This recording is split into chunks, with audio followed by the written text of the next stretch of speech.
সাহাবীদের যুগে মুসলমান কে ছিল খুব ভালো করে বোঝেন। যে ব্যক্তি 5 ওয়াক্ত নামাজ জামাতে পড়ে সে হলো মুসলমান, আর যে ব্যক্তি নামাজ পড়ে কিন্তু ঘরে পড়ে সে মুনাফিক মুসলমান, আর যে নামাজ পড়ে না সে কাফের। কিন্তু আমরা জামাতের গুরুত্ব বুঝি না ভাই। সারা রাত তাহাজ্জুদ পড়ার চেয়ে জামাতে নামাজ পড়া অনেক গুরুত্ব। আল্লাহ রাসূল সাল্লাল্লাহু আলাইহি ওয়াসাল্লাম বলছেন, কেউ যদি ইশার নামাজটা জামাতে পড়ে আর ফজরের নামাজ জামাতে পড়ে সারা রাত তাহাজ্জুদের সওয়াব পাবে। কাজেই ভাইরা জামাতে নামাজ ছাড়বেন না।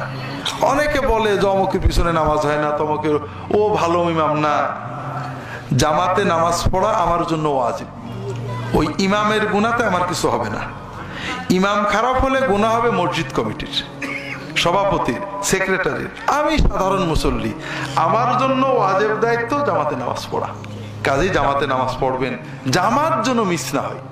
যদি কোথাও মাঠে ঘাটে থাকেন, ওই 2-3 মিলেই জামাত করবেন, এটাতেও কিন্তু জামাতের সওয়াব পেয়ে যাবেন। একা পড়বেন না। লুঙ্গি পরে, টুপি মাথায় দিয়ে, গেঞ্জি গায়ে দিয়ে, হাঁটু সমান কাপড় পরে, কাদা সহ অজু করে ওই মাঠে 3 দাঁড়িয়েই জামাতে নামাজ পড়বেন। কথা কি বুঝতে পেরেছেন? জামাত ছাড়া যেন এক ওয়াক্ত নামাজও না হয়। আর বিশেষ করে ফজর এবং ইশার জামাত, মসজিদে যাওয়া হলো ঈমানের লক্ষণ, আর বাড়ি পড়া হলো মুনাফিকের লক্ষণ।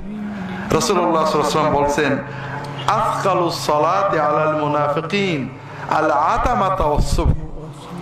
মুনাফিকদের জন্য সবচেয়ে কঠিন হলো ফজরের জামাতে আসা আর ইশার জামাতে আসা।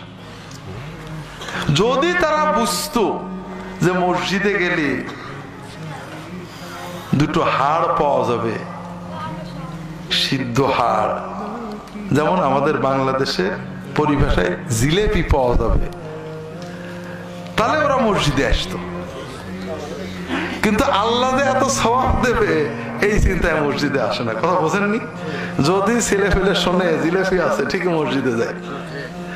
কিন্তু আল্লাহ যে কত সওয়াব দেবে, কত খুশি হবে, কত বরকত দেবে, কত উন্নতি দেবে, এই চিন্তাটা মনে থাকে না।